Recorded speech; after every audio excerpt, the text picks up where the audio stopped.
Pandemics have been with us for 3,000 years. We know a lot about them, but this pandemic has been presented as a dark tragedy in which only experts are allowed to speak. Only experts control the pandemic. The politicians find someone who can tell the difference between a virus and a bacteria. Then we put that one person in charge of an economy, with all the consequences. That is madness. The problem with the one-person dictatorship is that it is usually the worst possible arrangement. Large groups of people are always smarter than the elite few. There is no need to chase the expert. The managers of this pandemic want to blind us with science. In reality, it is, and always has been, a matter of common sense. And that is what I will show in this presentation. Consider an island in a lake. We have lots of these in Canada. A canoe group stops at the island and lights a fire. When they leave, they don't put the fire out completely. The embers ignite the underbrush, and soon there is a small forest fire. On this first day, the fire burns 1 hectare of the forest. The fire front grows longer on that first day, so it burns more on the second day.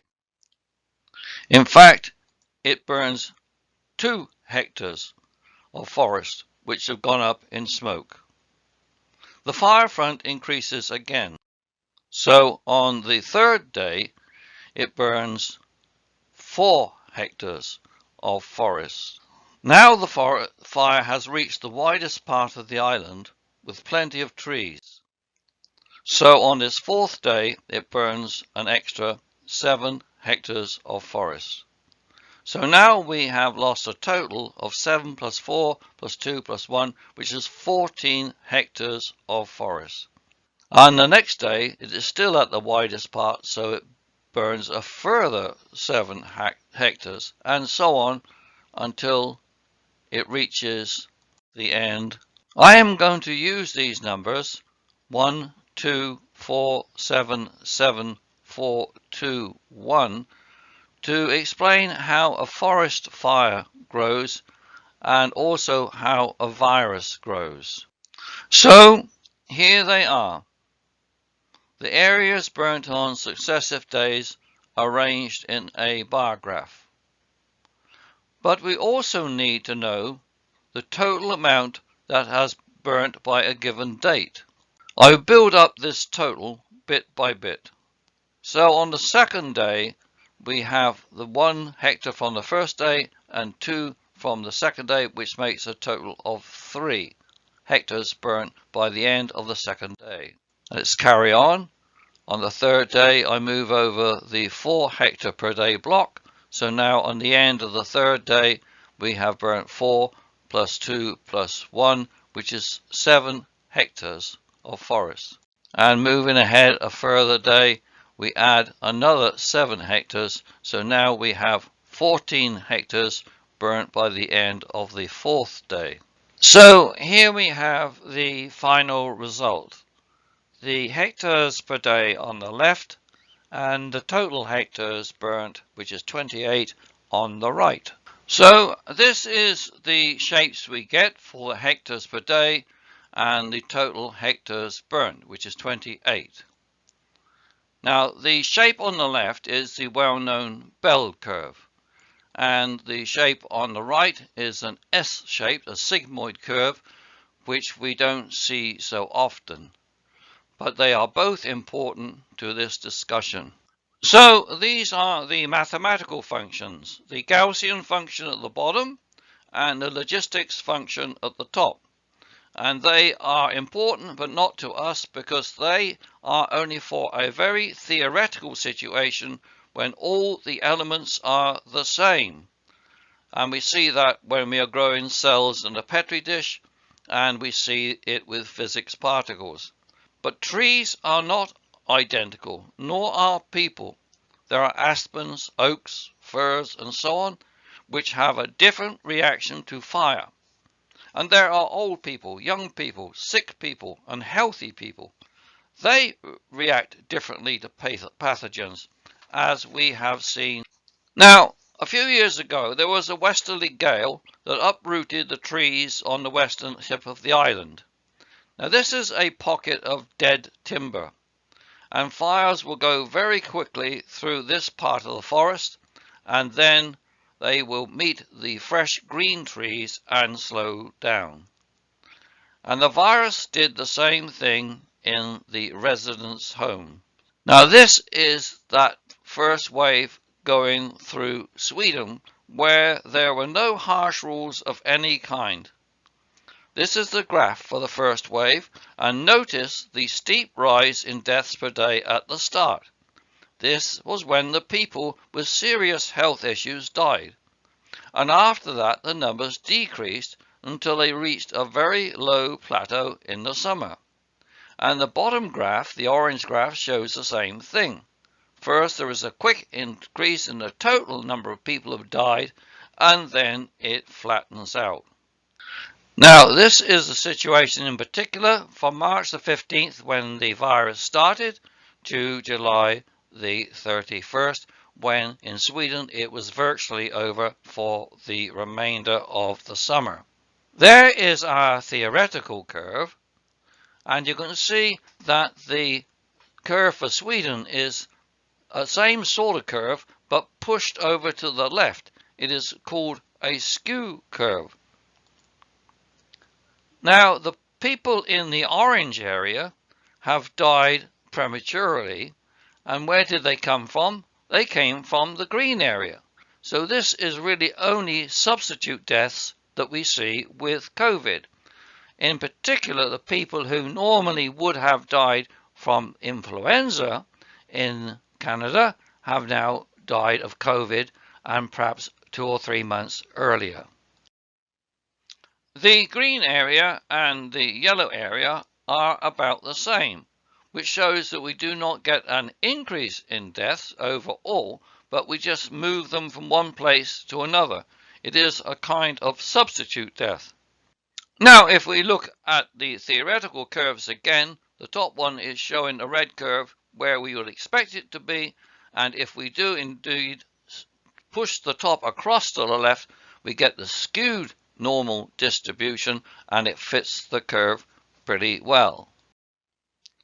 These skew distributions are very, very common in real life.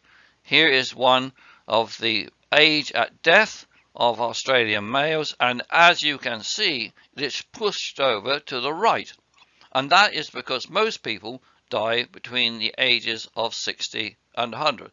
So again, it's a normal distribution or bell curve pushed over to the right. Let's have another look at the situation in Sweden. COVID deaths started about March the 10th. 1 month later, they reached their peak, then started to drop. The people came outdoors in the summer, and that makes spreading the virus more difficult. Also, the ultraviolet light in sunshine kills viruses. The mortality rate dropped right down by the end of July and stayed there all summer. This was the summer herd immunity level. Then the people started to go back indoors as the weather turned colder. They were closer together. In those conditions, the herd immunity level increases. The deaths started to rise again, but not steeply. Many of the really sick people died in the first wave. By the end of December, the second wave started to crash down to the winter level of the herd immunity. All this happened without crippling the economy or shutting down society. On February the 13th, Sweden had 1 death, Portugal had 149, and Canada had 84. Now let's see what happens when we try to control the spread of the fire. The fire has rushed through the damaged area of woods, and the government has gone into panic. So they bring in the fire bombers. and the firebombers go across and douse the flames. But what does that really do? Here again we have the burn rates as the fire goes through the forest. So after it reaches 4 hectares, the government has a lockdown. So there's a lockdown of 4 hectares per day. So what happens is we go 1 hectare, 2 hectares, 4 hectares, 4 hectares, 4 hectares, and at that point the government says we can lift the lockdown. So at that point the fire resumes, but it's at the middle of the island and can eat up 7 hectares per day. Now it won't leap straight from 4 hectares per day to 7 hectares per day, but I have presumed it will leap up to 6.5 hectares per day and will then follow the previous curve. So there then is what happens if you start to an intervention process such as dousing the flames. But what you notice happens is that the fire has now lasted 8 units of time, but now it goes up to 9 units of time. And that is very important because it increases the suffering and the economic wreckage and the collateral deaths of the virus. So let us see what happened in Portugal. Here the mortality rate was pushed heavily across to the right, and there was a second wave and a third wave, and their death rate was astonishing. So they did not gain anything by having lockdowns. So let us talk about the second wave. Now common sense would tell us that most people have recovered and that herd immunity has increased, and the most vulnerable unfortunately have died. That may sound callous, but it is one of those inevitable facts of life. As we get older and less well, then we are more likely to die. So what do we expect to happen, just from common sense? Well, we expect the mortality rate should now look more like the theoretical curve, because now the people are much more like each other, because the very, very weak and the vulnerable and the sick have unfortunately died. Now, does that happen? Here I have added a later slide, February 26th, and you can see that the second wave in Sweden is almost a perfect copy of the theoretical model. There it is. Isn't that extraordinary? They have done nothing. In fact, their vaccination rate as of the end of February was about 2%. So a virus and a fire, they act in the same way. They move quickly through the hotspots, the decaying trees, or the elderly people, and if they cannot be stamped out completely, then they scorch all the trees and infect all the people. And of course, a fire and a virus inflict collateral damage. Fires, as we know, kill the wildlife, the birds, the mammals, the insects, the amphibians. They create acid rain. They destroy hectares and hectares of valuable lumber. And they destroy beautiful recreation areas. And they also destroy property, houses, cars, and so on. And the virus does also a great deal of collateral damage. It destroys economies. A figure of 11.7 trillion is the cost, and I have seen that number increase in recent days. The increases in suicides. In Japan there are more suicides than COVID deaths. And of course the non-virus deaths, people who have their operations delayed. There's an increase in drug use. And in BC, opioids is now a major crisis. It causes depression. It interferes with education. Some students have lost a whole year of education. It reduces our social interactions, our hugs. And it creates debts for us personally, and also now the federal debt, which we will have to pay for sometimes, is more than $1 billion a day.